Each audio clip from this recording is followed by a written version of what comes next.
నమస్తే, welcome to Ankusam channel. YSR Congress party ఈరోజు పార్టీని సంస్థాగతంగా బలపరచడానికి మరలా ఒక కార్పొరేట్ స్టైల్లో ఒక మేధావిని ఎవరిని అపాయింట్ చేసుకున్నదనేటటువంటి వార్త వచ్చిన నేపథ్యంలో ఒక పార్టీ కార్యకర్తగా నేను మీ ముందరికి రావడం అనేది జరిగింది. డాక్టర్ వైఎస్ రాజశేఖర రెడ్డి ఇది ఒక పేరు కాదు, అది ఒక శక్తి. తెలుగునాట శ్రీకృష్ణదేవరాయల తరువాత అంత గొప్ప ప్రభావం కలుగజేసినటువంటి వ్యక్తిగా ఆయన చరిత్రలో నిలిచిపోయారు. ఈ మాట నేను మాత్రమే కాదు అంటున్నది మన వీరప్ప మొయిలీ కూడాను వ్యాఖ్యానించారు. సెంట్రల్ మినిస్టర్గా ఉండి కూడాను ఆయన సభలో ఒకసారి చెప్పుకొచ్చారు. అది నిజం చేస్తూ ఆయన మన మధ్య లేకపోయిన ఒకే ఒక్క కారణంతో మనం 11 కోట్ల మంది తెలుగు ప్రజలు విడిపోవటం అనేది మనందరం కూడాను అనుభవించాం, చూసాం. దాంట్లో సరే ఇష్టాలను పక్కన పెట్టి అదైతే జరిగింది. అంటే ఒక వ్యక్తి లేకపోవటం అనేది ఇన్ని కోట్ల మంది ప్రజల యొక్క జీవితాలని మార్చగలిగింది, నైసర్గిక స్వరూపాలను మార్చగలిగింది. అటువంటి ప్రభావవంతమైన వ్యక్తి కుమారుడైనటువంటి జగన్మోహన్ రెడ్డి గారు రాజశేఖర రెడ్డి గారిని చూసి నేర్చుకున్నదేమిటి అనేది ఒక $1 మిలియన్ క్వశ్చన్. ఇది నాకు ఆయన పార్టీ పెట్టిన కొత్తల్లోనే వచ్చినటువంటి అనుమానం. అది ఈరోజు కంటిన్యూ చేస్తూ ఐప్యాక్ అని ఈరోజు అతను ఎవరినో తీసుకొచ్చి సంస్థాగతం అని చెప్పి పెట్టుకోవడంతో నాకు ఇంకా ఈరోజు తప్పనిసరి పరిస్థితుల్లో జగన్మోహన్ రెడ్డి గారికి అర్థమయ్యేలాగా ఒక విషయం చెప్పాలనిపించింది. రాజశేఖర రెడ్డి గారు ముఖ్యమంత్రి అవ్వడానికి ముందర 40 సంవత్సరాల తన సుదీర్ఘ రాజకీయ ప్రస్థానంలో ఎప్పుడూ ప్రతిపక్షంలోనే ఉన్నారు. ఆయన మొట్టమొదటి అసలు ఎమ్మెల్యే అవ్వటానికి ముందర ఈ వీడియో నేను జగన్ గారిని ఉద్దేశించే చేస్తున్నాను. జగన్ గారు మీ తాతగారు, అంటే మన కడప భాషలో అబ్బా అంటాం కదా, తాతగారు అక్కడ ఆయన అనుచరులను ఎలా చూసుకున్నారు. ఆయన మైనింగ్లో సంపాదించిన వాటిని రాబిన్హుడ్ లాంటి లైఫ్ గడుపుతూ అనుచరుల మీద ఆయన ₹100 సంపాదిస్తే ₹60 ఖర్చు పెడతాడనేది ఒక నానుడి, మాకు తెలిసినటువంటి వార్త. ఆయన మేము ఎప్పుడు చూడలేదు. కానీ అట్లా ఖర్చు పెట్టడం అనేది, ఖర్చు వల్లనే మీకు అభిమానం వస్తుంది అనుకుంటే అది తప్పు. అది చూసి బహుశా మీరు ఓకే అబ్బా ఆ రోజు ఇంత ఖర్చు పెట్టాడు కదా అందువల్లే జనం ఉన్నారని అనుకుంటుంటే కనుక మీరు వాళ్ళని, మీ తాతగారిని ఇప్పుడు మీ కార్యకర్తలను అవమానించినట్లే అవుతుంది. అందరినీ డబ్బు పరంగానే ఆశించి మీ దగ్గరకు వస్తారని కానీ, డబ్బు పరంగా లబ్ధి పొందితేనే మీతో ఉంటారని కానీ అనుకోవటం అనేది ఒక భ్రమ, మీ యొక్క అది అంగీకరించలేటటువంటి ఒక దురలవాటు. అది రాజశేఖర రెడ్డి గారు ఎమ్మెల్యే అయిన తర్వాత ఆయన ఈ 40 సంవత్సరాల తన సుదీర్ఘ రాజకీయ జీవితంలో ఒక రాయిని శిల్పి కష్టపడి ఒక అద్భుతమైన శిల్పంలా చెక్కినట్లుగా ఆయన ఒక అద్భుతమైన ఒక శిల్పంలాగా మలచుకున్నారు. అది మీరు గమనించలేదు. అంటే ఆయన మీతో గడిపే సమయం అనేది ఒకటి, ఇంట్లో వాళ్ళతోటి బయట ఉన్నట్లు ఉండరు కాబట్టి ఆయన ఏం చేస్తాడు, బయట ఎవరితో ఎలా మాట్లాడుతుంటారు ఏంటి అనేది మీకు తెలుసుకునేటటువంటి అవకాశమే లేదు. కాబట్టి నేను మీతో కొన్ని విషయాలు ప్రస్తావించాల్సి వస్తూ ఉంది. ఆయన మీతో గడిపే ఒక వాల్యుబుల్ టైం తరువాత జనంతో గడిపేటప్పుడు ఎలా ఉంటారు అంటే, ఆయన కోసం ఎవరైనా వస్తే, ఏదైనా కష్టం చెప్పుకోవడానికి వస్తే ఆయన ఆ ఎదురుగా వారి స్థానంలో ఉండి ఆ కష్టాన్ని తనే ఆ ప్లేస్లో ఉంటే ఆ బాధ ఎలా ఉంటుందనేది ఊహించుకొని వారికి సహాయం చేసేవాళ్ళు. అందుకే ఆయన ముఖ్యమంత్రి అయిన తర్వాత కూడాను ఆయన కన్నతల్లి మనసుతోటి ఆయన నిర్ణయాలు తీసుకోగలిగారు. సరే, ఆ విషయం అలాగా ఆయన ఒక కష్టాలని తీర్చటము ఒకటే కాకుండా, తను నమ్ముకున్న వారితోటి స్నేహంగా ఉండటము, వాళ్ళందరినీ కూడా పికప్ చేయడం అనేది ఒకటే కాకుండా, ఆయన ఈ రాష్ట్రంలో జాతీయ పార్టీ అయినటువంటి కాంగ్రెస్ పార్టీని ఒక ప్రాంతీయ పార్టీకి నాయకుల్లాగా నడపగలిగాడు. ఎలా నడపగలిగాడు ఆదిలాబాద్ నుంచి అనంతపూర్ నుంచి శ్రీకాకుళం వరకు ఎక్కడ ఏ కాంగ్రెస్ పార్టీకి సంబంధించినటువంటి ఏ కార్యకర్తకు కానీ నాయకుడికి కానీ ఏ కష్టం వచ్చినా కానీ నష్టం వచ్చినా కానీ పార్టీ పరంగా వెళ్ళి ఈయనే వాళ్ళేవాడు. పిసిసి ప్రెసిడెంట్ ఎవరన్నా ఉండని, ముఖ్యమంత్రిగా ఎవరన్నా ఉండని, సిఎల్పి లీడర్ ఎవరన్నా ఉండని రాజశేఖర రెడ్డి గారు అటెండ్ అయ్యేవాళ్ళు. వాళ్ళకి నేనున్నానని చెప్పేసి భరోసా చెబుతూ ఉండేవాళ్ళు. అలా ఆయన కార్యకర్తల మన్ననలు పొందగలిగాడు. మొదట కార్యకర్తల మన్ననలు పొందడం ద్వారా ఆయన కాంగ్రెస్ పార్టీలో ఒక తిరుగులేని నాయకుడిగా మనగలిగాడు. ఆ పిదప తెలుగుదేశం పార్టీ చంద్రబాబు నాయుడు గారి పరిపాలన వచ్చిన తర్వాత కానీ, అంతకుముందు ఎన్టీ రామారావు పరిపాలనలో కానివ్వండి, సెక్రటేరియట్ ముందు తెలుగంగా ఈ ప్రాజెక్టుల గురించి ధర్నా చేయలేదా? ధర్నా చేసి అంటే ప్రజలందరినీ రాయలసీమ నుంచి ఎంతమంది జనాన్ని తరలించగలిగాడు. 97లో కడపలో జరిగినటువంటి బిట్రాయిల్ డేలో నేను వెలుగొండ ప్రాజెక్టు సాధన సమితి తరపున నిల్చున్నాను. ఒక 5 లక్షల మంది ఆ రోజు మీటింగ్ అటెండ్ అయ్యారు. ఆ రోజు నవంబర్ 1 కానీ విపరీతమైనటువంటి ఎండ సూర్యుడు ఆ రోజు పరీక్షించడానికి వచ్చాడు అన్నట్టుగా వక్తలు కూడా మాట్లాడారు. ఆ ఎండలో ఆ జనం ఎవరు పోకుండా ఎందుకు నిలబడ్డారు? ఆయన 5 లక్షల మంది ఆయనకి తెలుసా చెప్పండి? లేదు. ఆయన జనంతో, ఒకరితో, ఒక గుంపుతోటి, ఒక క్రౌడ్ తోటి, ఒక వ్యక్తితోటి, ఒక కుటుంబంతో ఆయన పాస్ చేసే ఒక ఎమోషనల్ కనెక్టివిటీ అనేది అక్కడ పాయింట్. అది మాత్రమే కీలకం. ఆ రకంగా ఆయనను మలుచుకునేటటువంటి క్రమంలో ముఖ్యంగా మీకు ఒకటి విషయం చెప్పాల్సి వస్తే, అంటే అనంతపూర్ జిల్లాలో తెలుగుదేశం చంద్రబాబు నాయుడు గారు ముఖ్యమంత్రిగా ఉన్నటువంటి సందర్భంలో, ఆ హయాంలో జరిగినటువంటి ఊచకోత కాంగ్రెస్ పార్టీ వాళ్ళ పైన జరిగినటువంటి దారుణ మారణకాండలో వాళ్ళు ఎఫ్ఐఆర్కి కూడా డిమాండ్ చేయడానికి భయవిహ్వలులైపోయినటువంటి తరుణంలో రాజశేఖర రెడ్డి గారు అక్కడికి వెళ్ళి బహిరంగ సభ పెట్టి వారందరికీ నేనున్నాను అని చెప్పేసి భరోసా ఇచ్చి, ఇలా అయితే మిమ్మల్ని మీరే కాపాడుకోవాలి, మిమ్మల్ని ప్రభుత్వం పూర్తిగా వదిలేసింది, పోలీసులందరూ కూడాను డమ్మీ అయిపోయారు, వాళ్ళకే సపోర్ట్ చేస్తున్నారు, మిమ్మల్ని మీరు కాపాడుకునేటటువంటి క్రమంలో మీరు ఆత్మాహుతి దళాలుగా మీరు తయారవ్వాలి అని చెప్పేసి పిలిపించారు. విన్నారు కదా? అటువంటి ఎవరైతే మీరు వచ్చిన తర్వాత ఏం చేశారండి? ఎవరైతే ఆ రోజు అనంతపూర్ జిల్లాలో దారుణటువంటి మారణకాండ ఈ కాంగ్రెస్ పార్టీకి వాళ్ళ మీద పాల్పడ్డారు, వాళ్ళని తీసుకొచ్చి ఎమ్మెల్సీ ఇచ్చారు, రాష్ట్ర మహిళా అధ్యక్షురాలను చేశారు. తర్వాత గన్నవరం వంశీని మళ్ళీ పార్టీలోకి తీసుకున్నారు. అంటే మీకు తన మన తేడా లేదా అనేటటువంటి ఒక సందేహం కార్యకర్తకు వచ్చేలాగా ఇది చేశారా లేదా మీరు చెప్పండి, ఆలోచించుకోండి మీరు. అలాగే రాజశేఖర రెడ్డి గారు ఇప్పుడు వరంగల్ వెళ్తే ఆ రోజు ఉమేష్ చంద్ర హత్య జరిగిన రోజు ఆయన వరంగల్లో మీటింగ్లో ఉన్నారు. ఆ మీటింగ్లో ఉంటే పోలీసులు రౌడీల్లాగా ఆ రోజు వరంగల్ టౌన్లో కనపడినట్టు కొట్ట మొదలుపెట్టారు. ఆ క్రమంలో వీళ్ళ ధర్నానో మీటింగ్ ఏదో ఉన్నటువంటి క్రమంలో పోలీసులు రాజశేఖర రెడ్డి గారి పైనకి ఉరికి వచ్చారు. ఆయనకి వాళ్ళు రిజర్వ్ పోలీసులు అసలు ఎవరున్నారనేది ఏది కూడాను వాళ్ళు ఆలోచించే పరిస్థితి లేనప్పుడు అక్కడ ఉన్నటువంటి కార్యకర్తలు ఆయన చుట్టూ చేరి ఆయన మీద వాళ్ళ ఒళ్ళు కాళ్ళు చేతులు ఇరుగుతున్నా సరే ఆయన ఒంటి మీద అసలు ఆయన దగ్గరికి రానికుండా పోలీసులు కాపాడుకున్నారు. అట్లాంటి అడ్డం పడిన వాళ్ళందరికీ కూడాను ఆయన గౌరవం, ఆయన symbol of self respect of the Congress party కార్యకర్తలు. అది ఆయన ఒక ఆత్మాభిమానం కాంగ్రెస్ పార్టీ కార్యకర్తలకి. అందుకని ఆయన ఏమి జరగకుండా కాపాడుకున్నారు. కాబట్టి అప్పుడు అడ్డం పడిన ఆ 10 మందికి, ఆ 10 మందిలో ఎమ్మెల్సీలు అయిన వాళ్ళు ఉన్నారు, లోకల్ ఇదైన వాళ్ళు ఉన్నారు, అన్నీ చేసిన వాళ్ళు. నాన్నగారు వాళ్ళని అట్లా గమనించుకుంటూ వచ్చాడు. వాళ్ళని ఆ రోజు నాకు నా అడ్డం పడ్డారు, నాకు నా రెస్పెక్ట్ కాపాడారన్న ఒక దీంతో ఒక కృతజ్ఞతతోటి వాళ్ళందరికీ కూడాను పార్టీ అధికారంలోకి వచ్చిన తర్వాత వాళ్ళకి కావాల్సినటువంటి వాళ్ళకి లోకల్ నాయకత్వాన్ని కూడా పక్కన పెట్టి ఆయన చేయగలిగారు. అట్లా మీకోసం ఇప్పుడు మీరు ఆ రోజు ఓదార్పు యాత్రలో జరిగిన తర్వాత జరగడానికి ముందర ఎక్కడో TV5లో ఆ రోజున ఎక్కడో రష్యన్ వెబ్సైట్లో రాజశేఖర రెడ్డి గారి హెలికాప్టర్ ప్రమాదం పైన కార్పొరేట్ శక్తుల ప్రమేయం ఉందని చెప్పేసేటువంటి ఒక వార్త వస్తే అది వీళ్ళు చదివితే ఏం జరిగింది? రాష్ట్ర వ్యాప్తంగా రిలయన్స్ టవర్లు తగలబెట్టారు, అవి చేశారు, అంత గందరగోళం జరిగింది. రిలయన్స్ స్టోర్ల మీద చేశారు. వాళ్ళకి బాగా ఉందో లేదో తర్వాత సంగతి.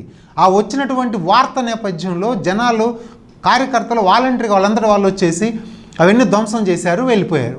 అందులో ఇప్పుడు మన వంశీ చంద్ర ఎమ్మెల్యే కూడా ఉన్నాడు కదా తెలంగాణ, అతను తెలంగాణ లేదు, ఆంధ్ర లేదు, అన్ని చోట్ల జరిగింది ఆ రోజు. అంత ఎమోషనల్ బాండింగ్ ఉంది ఆయనతోటి. ఆయన కానీ ఈ రోజున మీరు అరెస్ట్ అయిన రోజు జనం రాలేదు, మీ పైన హత్యా ప్రయత్నం జరిగిన రోజు ఇట్లాంటి ఏం జరగలేదు. కారణం ఎవరు దూరం చేసుకున్నారు, ఎలా దూరం అయ్యారు? ఇవన్నీ చెప్పడానికే మీ ముందరకు వచ్చాను. దయచేసి జాగ్రత్తగా మీరు గమనించండి. మీరు ఎవరో ఎక్కడికో ఎవరినో పిలుచుకొచ్చి వాడికి కోట్లు డబ్బులు ఖర్చు పెట్టి అసలు ఐపాక్ టీంను పెట్టుకోవడమే కార్యకర్తలను అవమానించడం, తర్వాత ఈరోజు ఇంకొకటికి సంస్థాగతంగా బలపరచడంకి మేము గవర్నర్ని తీసుకోవడం అనేది ఇంకా ఇంకా ఇంకా ఇంకా అవమానపరచడం. కాబట్టి నేను కార్యకర్తగా నా కడుపు రగిలిపోయి మీ ముందరకు వచ్చాను. రాజశేఖర రెడ్డి గారు గమనించాల్సిన విషయాలలో ఆయన నాయకుడుగా ప్రతిపక్ష నాయకుడుగా ఉన్నప్పుడు మాత్రమే కార్యకర్తలకు అందుబాటులో ఉండటం కాకుండా ముఖ్యమంత్రి అయిన తర్వాత కూడాను కార్యకర్తలకి, జనానికి, సామాన్య జనానికి అందుబాటులో ఉన్నారు, కార్యకర్తలకు అందుబాటులో ఉన్నారు, ఎమ్మెల్యేలకి, మినిస్టర్లకి ఇంక చెప్పాల్సిన పని లేదు. ఆయన దైనందిన జీవితం ఏంటో అనేది మీకు తెలుసు. తెల్లారుజామున 4:30కి 5 గంటలకి చాలా దగ్గర వాళ్ళు ఇంపార్టెంట్ వాళ్ళు అపాయింట్మెంట్ తీసుకొని వచ్చేసి కలుస్తూ ఉంటారు. తర్వాత ధర్మదర్శనంలో వీళ్ళు కలుస్తూ ఉంటారు ప్రజలు. తర్వాత మా బోటి వాళ్ళు, నేను నాన్నగారు ముఖ్యమంత్రిగా ఉండగా నేను అపాయింట్మెంట్ తీసుకొని వెళ్ళి నేను కలిశాను. నేను చెప్పింది కూడా వినేవాళ్ళు, దాంట్లో మంచి ఉంటే ఆలకించేవాడు, లేకపోతే లేదు. ప్రతిపక్ష నాయకుడిగా ఉన్నప్పుడు, సీఎల్పీ లీడర్గా ఉన్నప్పుడు కూడాను 98లో ఒకసారి కలిశాను నేను. మంచి ఉంటే తీసుకుంటారు. ఒక ఇంపార్టెంట్దే ఇచ్చాము, పేద రైతులకి గృహ నిర్మాణాల సంగతి మా ఫ్రెండు ఐడియా ఇచ్చాము, షేర్ చేసుకున్నాము. ఆయనతో మాట్లాడితే ఆలోచనగా ఆయన చూశారు. ఒంగోలులో అనౌన్స్ చేశాడు 99 ఎలక్షన్లకు ఒక 6 నెలలు ఉంటాయనగా. ఆయన అట్లా అందుబాటులో ఉన్నారని చెప్పడం ఇక్కడ ఉద్దేశం. నా గొప్ప ఇక్కడ ఆయనతో ఉన్నట్టు నా యొక్క రిలేషన్ గురించి చెప్పడం కాదు. ఎవరినైనా సరే ఎంటర్టైన్ చేశాడు. ముఖ్యమంత్రిగా ఉన్నప్పుడు కూడా నేను కలవగలిగాను. మీరు ఓదార్పు యాత్రకి ఊర్లకు వచ్చినా కానీ మీ బిహేవియర్ ఎలా ఉండేది? ఒక చోట బస చేసి ఉదయాన్నే బయటకు వచ్చిన తర్వాత ఈ క్రమ పద్ధతి, ఇప్పుడు నాన్నగారు ఏదైతే క్రమ పద్ధతి పాటించారో అట్లాగా ఇది పైన బయట జనాన్ని చూసిన తర్వాత లోపల క్యాంప్ ఆఫీస్లో మా బోటి వాళ్ళని ఒక చోట ఒక 10 మంది వస్తారండి, ఒక చోట హాల్లో కలిసేవాళ్ళు, లోపల రూముల్లో కలిసేవాళ్ళు, ఎమ్మెల్యేలు కానీ మినిస్టర్ కానీ వస్తే పక్కన కూర్చోబెట్టి తర్వాత ఆయన రూమ్లో ఆయన మాట్లాడేవాడు, ఆయన డోర్ ఆయనే తీసేవాడు, మాట్లాడేవాడు, పంపించేవాడు. అట్లా కదా ఆయన ఉండేది. దాని నుంచి మీరు నేర్చుకున్నది ఏమీ లేదని చెప్పడానికి నేను చెప్పొచ్చేది ఏంటంటే, మీరు ఓదార్పు యాత్రకు వచ్చినప్పుడు బస్ చేసిన చోట నుంచి బయటకు వచ్చిన తర్వాత జనాలంటే పబ్లిక్ ఆ విషయం వదిలిపెట్టండి. మీరు ఎక్కడైతే ఉన్నారో అక్కడ ఫుల్ సెక్యూరిటీ ఉంటుంది కదా, ఆ సెక్యూరిటీలో మీరు చేయవలసిన పని ఏంటి? ఆ ఎమ్మెల్యేనో నియోజకవర్గం లీడర్, మన పార్టీ లీడర్లు ఎవరో ఉంటారు, 4-5 వాళ్ళతోటి ఇంకెవరన్నా ఒక 10 మంది ఉంటే కనుక వాళ్ళని విడివిడిగా కలిసి లోపల, తర్వాత బయటకు వచ్చి ఇంకో సెకండ్ గ్రేడ్ వాళ్ళతోటి మొత్తం 4-5 నిమిషాలలో ఒక్కొక్కరికి ఒక 5 సెకండ్లు కేటాయించి వాళ్ళ కళ్ళలో కళ్ళు పెట్టి చూసి వారితో మాట్లాడేసి తర్వాత బయటకు వచ్చి వాళ్ళ ప్రజలకు ఒక నమస్కారం పెట్టి అట్లా కదా చేయాల్సిన దైనందిన కార్యక్రమం. మీరు ఏ రోజైనా చేశారా? అలా చేయనప్పుడు, పైగా చేయకపోగా అక్కడికి మిమ్మల్ని కలవటానికి వచ్చినటువంటి ఒక ఎమ్మెల్యే క్యాడర్ వాళ్ళు కానివ్వండి, ఎమ్మెల్యే క్యాడర్ ఆ స్థాయి వాళ్ళు కానివ్వండి, సెకండ్ క్యాడర్ వాళ్ళు కానివ్వండి, మిమ్మల్ని కలవడం కోసం లైన్లో నిల్చొని కలవలేక ఆ జనం మొత్తాన్ని ఒకే ఘటన కట్టేయటం వల్ల ఆ జనం మొత్తం వచ్చి మీద పడి వాళ్ళని నెట్టి అవతల బారేస్తే వాళ్ళ మనసు చివుకుమనిపోయి పక్కకి వెళ్ళిపోయి దూరంగా నిల్చున్నారు. అటు నిల్చున్న వాళ్ళలో ఆ కర్నూలు తర్వాత ఎమ్మెల్యే అయిన హఫీజ్ ఖాన్ కూడా ఉన్నాడు. ఇవన్నీ కళ్ళారా చూశాను నేను. ఇట్లా వాళ్ళకి ఏమనిపిస్తుంది అంటే మీ డిటాచ్మెంట్ అనేది అక్కడి నుంచే స్టార్ట్ అయింది.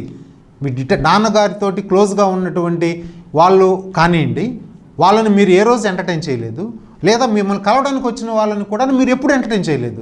కనీసం ఒక 4 సెకండ్లు 5 సెకండ్లు మీ మనసులో ఎట్టున్నా నటించడానికి ఏంటి?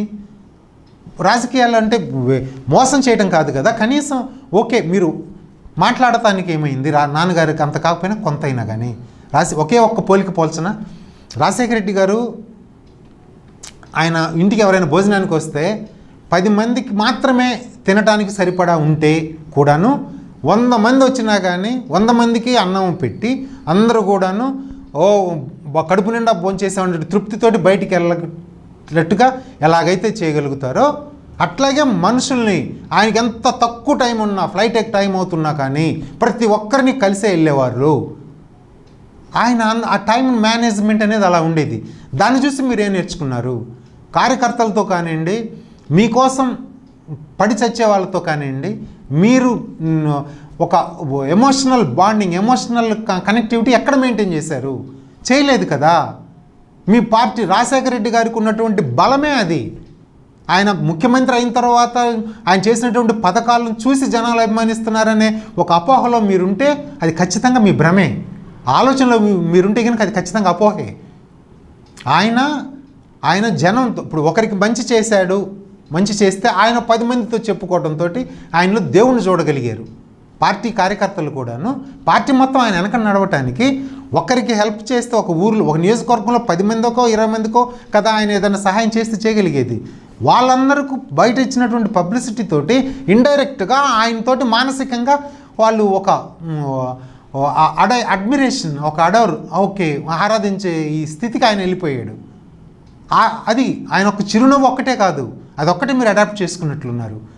ఆయన ఈ రకంగా బాండింగ్ అనేది ప్రజలతోటి డైరెక్ట్గాను ఇండైరెక్ట్గాను, ప్రజలకైతే పథకాలతోటి అభివృద్ధితోటి ఆ రకంగాను, కార్యకర్తలతోటి అయితే ఈ రకంగాను ఎంతోమందితోటి వాళ్ళు మీరు వచ్చినటువంటి నేపథ్యంలో నాన్నగారు మరణానంతరం ఆయన నమ్ముకున్న వాళ్ళు, ఆయన మన దగ్గర అనుకున్న వాళ్ళందరూ కూడాను పదవుల కోసం వ్యామోహంతో దూరం అయిపోయినటువంటి ఒక పరిస్థితి చూసి బహుశా మీకు ఎంటైర్ పార్టీ సిస్టమ్ మీద యావగింపు కలిగి ఉంటే గనక దయచేసి యావగింపు కలిగింటే అది మార్చుకోండి. లేదంటే గనక పార్టీని వదిలేయండి. యావగింపు కలిగింటే గనక ఆ విధానం, ఆ పద్ధతి అనేది మీరు ఖచ్చితంగా మార్చుకోవాలి. కేవలం ఏదో ఒక లబ్ధి కోసమే అనేది కొంతమంది ఉంటారు. మీరు ఎలక్షన్లో మీరు ధర్నాలకి, మీరు మీటింగులకి జనాలు తీసుకొచ్చేటటువంటి వాళ్ళు ఊరికి గ్రామ సర్పంచ్ ఎవరో ఒకళ్ళో ఇద్దరు ఉంటారు. వాళ్ళే మళ్ళీ అధికారం వచ్చిన తర్వాత డబ్బు సంపాదించుకోవాలనుకుంటారు. అంతకు మించి ఆయనతో పాటు ఉండే వాళ్ళు ఎంతోమంది ఉన్నారు. పార్టీ పిచ్ అని, రాజకీయాల పిచ్ అని, రాజశేఖర రెడ్డి గారు ఇన్ని పంచి పనులు చేశారని, ఇలాంటి ఎన్నో అంశాలతో వల్ల ప్రేరేపితులయ్యి మిమ్మల్ని అభిమానించే వాళ్ళు ఉన్నారు. వాళ్ళందరినీ కూడాను ఇక ఆ రోజు నాన్నగారి ద్రోహం చేసిన వాళ్ళ లిస్టులో కడితే మీరు ఎట్లా? గుర్రాన్ని గాడిదని ఒకటిని కట్టేస్తే ఎట్లా? మీరు నాన్నగారు ఆ రోజున ఆయన దగ్గర మంత్లీ అమౌంట్ తీసుకొని ఆయన నమ్ముకొని ఆయన అనుకున్న వాళ్ళని పికప్ చేపట్టేటువంటి నాయకులు ఈరోజు మీ దగ్గర ఉన్నారు. కాంగ్రెస్ పార్టీలో కూడా ఉన్నారు. వాళ్ళలో చాలామంది కూడాను అంతంత మాత్రమే ఉండేవారు. కాకపోతే రాజకీయంగా ఇంట్రెస్ట్ ఉంది. రాజశేఖర రెడ్డి గారు అంటే పిచ్చి అభిమానం ఉంది, ప్రాణం ఇచ్చేంత అభిమానం ఉంది. వాళ్ళని పికప్ చేసుకొని వాళ్ళకి మంత్లీ రాజకీయంగా ఉన్నప్పుడు అనేది వేరే వ్యాపారాలు చేయడం కూడా కష్టం కాబట్టి వాళ్ళకి ఆయన జరుగుబాటుకి డబ్బులు ఇచ్చాడు. మంత్లీ శాలరీస్ లెక్కలో తీసుకొని పోయి రాజకీయాలలో క్రియాశీలకంగా ఉన్నారు. కాంగ్రెస్ పార్టీలో క్రియాశీలకంగా ఉన్నారు. ఈయనకు సపోర్టుగా ఒక అండగా నిలబడ్డారు రాజశేఖర రెడ్డి గారికి కూడాను. అటువంటి మనుషులు, అటువంటి నేపథ్యం ఉన్నవాళ్ళు కొంతమంది దూరమైనా దగ్గరైనా కానీ అలా ఆ విధంగా మీరు ఎవరికి వాళ్ళు ఖర్చు పెట్టుకొని మీ దగ్గరకు వచ్చిన వాళ్ళని ఎంతమందిని మీరు గుర్తించారు, ఎంతమందిని మీరు ఎంకరేజ్ చేశారు? మీకుగా ఎవరికి ఒక రూపాయి ఇచ్చి పోషించమని నేను అడగట్లేదు. కానీ అట్లాంటి వాళ్ళు ఆ ఉత్సాహంతో వచ్చిన వాళ్ళని మీరు ఎంతమందిని గుర్తించారు, ఎంతమందిని మీరు ఎంకరేజ్ చేశారు? మిమ్మల్ని మీరు ప్రశ్నించుకోండి. మీరు నేర్చుకోవాల్సింది ఇవి. మీరు ఇంట్లో మీ నాన్నగారు బయట ఉండేటటువంటి విధానం కంప్లీట్లీ డిఫరెంట్గా ఉంటుంది మీ ఇంట్లో మీతో ఉండేటటువంటి విధానం కంటే. ఇది మీరు గమనించాల్సింది. మీరు ఎవరినో ఎక్కడి నుంచో తీసుకొచ్చి మా నెత్తిన పెట్టాల్సిన పని లేదు, మమ్మల్ని అవమానించాల్సిన పని లేదు. ఐప్యాక్ అని చెప్పేసి ఇప్పటికే ఒకసారి అవమానం పరిచారు. మీరు అసలు ఎందుకు కార్యకర్తలకు దూరం అయ్యారు అనేది మిమ్మల్ని మీరు ప్రశ్నించుకోండి. వాళ్ళు ఎవరు అవసరం లేదు, ఏ డబ్బులు ఖర్చు పెట్టనక్కర్లేదు. నేనే చెప్తాను చూడండి, ఒక సింపుల్ టెక్నిక్. నాన్నగారిని చూస్తే చెప్తుంది, నాకు తెలిసింది కాదు. మీరు ముందు నాన్నగారితో పాటు ఆ రోజున క్లోజ్గా ఉన్నటువంటి వాళ్ళు తప్పేం లేదు. ఈరోజు కేవీపీ రామచంద్రరావు తోటి మాట్లాడినా కానీ తప్పేం లేదు. ఆయన మొహమాటంగా అసలు ఇబ్బంది కూడా ఆయన వదిలేసేసి ఎంతోమంది ఉన్నారు. ఊరికి ఒకళ్ళు ఉంటారు, నియోజకవర్గానికి 10 మంది ఉంటారు, 2 ఉంటారు, 3 ఉంటారు. వాళ్ళని పిలిచి వాళ్ళతోటి సమావేశం కండి ముందర. నాన్నగారు ఎలాగున్నారు, ఎలా ఉండేవాళ్ళు అనేది గ్రహించండి, అనేది తెలుసుకోండి ముందర. మీకు కావాలని నేను కొన్ని పేర్లు కూడా చెప్పగలుగుతాను. మీరు ఆయనకి దగ్గరగా ఉన్నటువంటి వాళ్ళు ఉన్నారు కదా, ఇద్దరు సూర్యుడును వెంగళరెడ్డి, వాళ్ళని పిలిచి అడగండి అసలు ఎవరెవరు నాన్నగారికి దగ్గర ఉండేవాళ్ళని. నాన్నగారికి దగ్గర ఉండేవాళ్ళు, మీకు పరిచయం లేని వాళ్ళు ఎంతమంది మీ దగ్గరికి రావడానికి ట్రై చేసి మీ నిరాదరణకి, అంటే మీరు కనీసం అరే ఇదేంది అని వాళ్ళు ఆశ్చర్యపోయారు. కనీసం పలకరింపు కూడా లేదు. రెండోసారి వచ్చినా 10వ వచ్చినా ఎప్పుడు వచ్చినా కానీ కొత్త పేరే గుర్తు పెట్టుకోలేదు మీరు. నేను లోపాలు చెప్తున్నాను పబ్లిక్ కానీ, వీటిని సరి చేసుకుంటే సరిపోతుంది. పేరే గుర్తు పెట్టుకోవట్లేదేంటి? మనం ఎంత దగ్గరనా రాజశేఖర రెడ్డి గారికి, ఇదేంటి పేరు గుర్తు పెట్టుకోవడం? ఆ రకంగా మీరు దూరం చేసుకున్నారు. జనం వాళ్ళు దూరం అవటం కాదు, కొంతమంది పదవుల కోసం పోయిన వాళ్ళు కాకుండా నేను చెప్పేసి సెకండ్ గ్రేడ్ వాళ్ళు, ఆ విధంగా చాలామంది పోయిన వాళ్ళు ఉన్నారు. ఇప్పుడు మీరు చేయాల్సిన పని, మీరు పార్టీని బలోపేతం చేయడానికి ఎవడో గన్నా కానీ తీసుకునే అవసరం లేదు. మీరు మీ నాన్నగారికి దగ్గరగా మసలైన వాళ్ళని పిలుచుకురండి, వాళ్ళతో మీటింగ్ వేయండి. కార్యకర్తలతో నియోజకవర్గం నుంచి ఒక 50 మంది ముఖ్యమైన కార్యకర్తలతో మీటింగ్ అంటే నేను చాలా ఆనందపడ్డాను, సరిదిద్దుతున్నారేమోనని. వాళ్ళకి మీరు స్పీచ్ ఇస్తారు, మీకు ఇంకేం తెలుస్తుంది ఇన్ఫర్మేషన్ గ్రౌండ్లో ఏం జరుగుతుంది అనేది? వాళ్ళతో కదా మాట్లాడమని అనాల్సింది. నాన్నగారి సమక్షంలో నేను స్పీచ్లు ఇచ్చాను ప్రాజెక్టు విషయంలో. అట్లా ఆ పర్మిషన్ ఉండాలి, ఆ యొక్క ఇంటరాక్షన్ ఉండాలి, సమస్యల మీద మీతోటి చెప్పుకోగలిగే స్థాయి ఉండాలి. ఎమ్మెల్యేలకే దిక్కు లేదు. అవి సరి చేసుకోకుండా ఎవరినో కన్నయ్య గారిని తీసుకొచ్చి ఇట్లా పార్టీని, మమ్మల్ని, నాన్నగారిని ఎవరి పేరైతే పెట్టుకున్నారో రాజశేఖర రెడ్డి గారి పేరు, రాజశేఖర రెడ్డి గారు లాంటి వ్యక్తి మరలా రాడు. ఆయన సమకాలీకులు అని చెప్పుకోవడానికే మనందరం గర్వపడాలా. ఆయన పేరుతోటి పార్టీ పెట్టుకోవడమే కాకుండా పెట్టుకొని కూడాను కనీసం ఆయన దారిలో నడవలేకపోతూ ఉంటే, కేవలం ఆయన పరిపాలన చూస్తే ఆ పరిపాలన విషయంలో మీరు 10 అడుగులు ముందరున్నారు. అందులో నాన్నగారిని మించున్నారు, అందులో డౌట్ ఏం లేదు. మీ ఇంత కష్టపడి ఇంత బాధపడి ఎందుకు చెప్పాల్సి వస్తుందంటే, మీది వేగు చుక్క లాంటి పరిపాలన. మీ పరిపాలన ఈ రాష్ట్రానికే కాదు, ఈ దేశానికే కావాల్సినటువంటి, రాష్ట్రానికి పరిమితం కాకుండా దేశానికి కూడా కావాల్సినటువంటి ఒక అద్భుతమైన, ఒక ట్రాన్స్పరెంట్ గవర్నెన్స్ని ఇచ్చినటువంటి గొప్ప పరిపాలకులు మీరు, రూలర్ మీరు. కానీ మీరు లీడర్గా, ఆయనేమో లీడర్గా మనగలిగిన తర్వాత రూలర్ అయ్యాడు. మీరు లీడర్గా మనగలకుండానే రూలర్ అయ్యారు. ఇప్పుడు లీడర్గా మనగలగటానికి మీకు అవకాశం ఉన్నది. అవకాశం లేకపోతే మీ నాన్నగారి జీవితాన్ని చదవండి. ఆయన చేసిన మంచి పనుల గురించి కాదు, ఆయన కార్యకర్తలతో ఎలా ఉండేవాడు, సింపుల్ కార్యకర్తలతో ఎలా ఉండేవాడు, జనంతో ఎలా ఉండేవాడు, ఎమ్మెల్యేలతో ఎలా ఉండేవాడు, మంత్రులతో ఎలా ఉండేవాడు, తన అనుకునే వాళ్ళతో ఎలా ఉండేవాడు. అందరినీ డబ్బులతోటో లేకపోతే ప్రయోజనాన్ని ఆశించో, పదవులు ఆశించో ఏదో వస్తారని మాత్రం మీరు అనుకోవద్దు. ఇంకా కొన్ని వేల కోట్లు ఖర్చు పెట్టినా కానీ అభిమానులు సంపాదించుకోలేరు. ఈరోజు మీరు డబ్బులు ఖర్చు పెట్టారు కదా, ఎలక్షన్ డబ్బులు ఖర్చు పెట్టారు కదా, కానీ కార్యకర్తల ఒరిజినల్ అభిమానాన్ని దూరం అయ్యారా లేదా? చెప్పండి. మీ మీద అభిమానం ఇప్పటికీ ఉంది జనానికి, అందులో ఏం డౌట్ ఏం లేదు. ఇట్లాంటి లోపాలు ఎన్నో చెప్పగలుగుతాను. మీరే దూరం చేసుకున్నారు ఒక మానసికమైనటువంటి ఒక అనుబంధానికి. ఇది పేగుబంధం అంటారే, అట్లాంటిది అది తెగిపోయింది. కాబట్టి మీరు పార్టీని బాగు చేసుకోవాలనుకుంటే, అంటే నేను కూడా నా బోటోళ్ళని, నన్ను కాకపోయినా నా బోటోళ్ళని, నాన్నగారికి నేను దగ్గర కాకపోయినా నాన్నగారికి పరిచయం ఉన్న మనిషినే, మా బోటోళ్ళని, ఇంకొక నాన్నగారి దగ్గర వాళ్ళని పదే చెప్పాలనిపిస్తుంది. మీకు వినపడేంతవరకు అరవాలనిపిస్తూ ఉంది. ఎందుకంటే మిమ్మల్ని మేము దూరం చేసుకోలేము, మీరే మమ్మల్ని దూరం చేసుకున్నారు. మిమ్మల్ని ప్రజలు దూరం చేసుకోలేదు. అది టెక్నికల్, అది డిఫీటే. కానీ దాని మీద పోరాటమే లేదు, పోరాటశీలతే లేదు, పోరాడదామనేటువంటి నైజం లేదు మీలో. అది ఎలాగో నేను చెప్తాను. నేను చెప్పొద్దులేండి, మీ నాన్నగారి జీవితాన్ని తీసుకోండి. మీ నాన్నగారిని చూసి ఎప్పుడెప్పుడు ఎక్కడెక్కడ విజయవాడలో వర్షంలో ఎందుకు ధర్నా చేశారు? విజయవాడ వర్షంలో, అనంతపూర్ జిల్లాలో కరువు వస్తే 2001 ప్రాంతంలో గంజి కేంద్రాలు ఎందుకు పెట్టారు? మీరేమో అట్లాంటివన్నీ చేసి ఆయన నాయకుడిగా మనగలిగితే, మీరేమన్నా మనం అధికారంలోకి వచ్చాక అన్నీ చేస్తాం కదా, అది కాదు. ఇప్పుడు ఈవీఎంల మీద పోరాటం అనుకోండి, ప్రజల్ని కదిలించాలి. ఏదైనా సరే ఇష్యూని ప్రజల్ని కదిలించాలి. ఉదాహరణకు ఒకటి చెప్తాను. వంగవీడి మోహన రంగా గారి వచ్చే తర్వాత అంత దారుణమైనటువంటి దమనకాండ అనేది జరగకపోతే ఆయన ఒక కాంగ్రెస్ పార్టీకి ఒక సింపుల్గా ఒక ఎమ్మెల్యేగా మాత్రమే తెలిసిపోయిండేవాడు.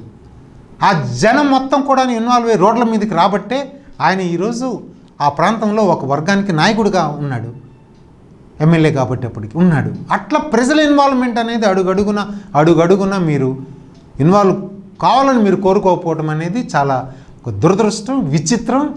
అది ఏంటి, ఒక యోధుడి పేరు పెట్టుకున్నటువంటి పార్టీకి నాయకుడిగా ఉండి, ఆయన కుమారుడుగా ఉండి, ఆయనను చూసి మీరు నేర్చుకున్నది ఏమీ లేదని చెప్పడానికి నేను చింతిస్తున్నా. మీకు అర్థమైనంత వరకు చెప్పడానికి నేను ఎప్పుడు సిద్ధంగానే ఉంటాను. ఈ వీడియో చాలా లెంగ్తీ వచ్చేసింది, అయినా సరే మన పార్టీ బాగు కోసం మన కార్యకర్తలు జగన్మోహన్ రెడ్డి గారికి, మీకు నచ్చితే కనుక జగన్మోహన్ రెడ్డి గారికి చేరేంత వరకు కనీసం ఈ మొత్తం వినకపోయినా కానీ ఇట్లాంటి దౌర్భాగ్యపు నిర్ణయాలకి పార్టీ క్యాడర్ అంతా కూడాను వ్యతిరేకిస్తున్నారు అనేటటువంటి విషయం చెప్పడానికైనా కానీ మ్యాక్సిమం షేర్ చేయవలసిందిగా ప్రతి ఒక్కరిని కూడాను విన్నవించుకుంటున్నాను.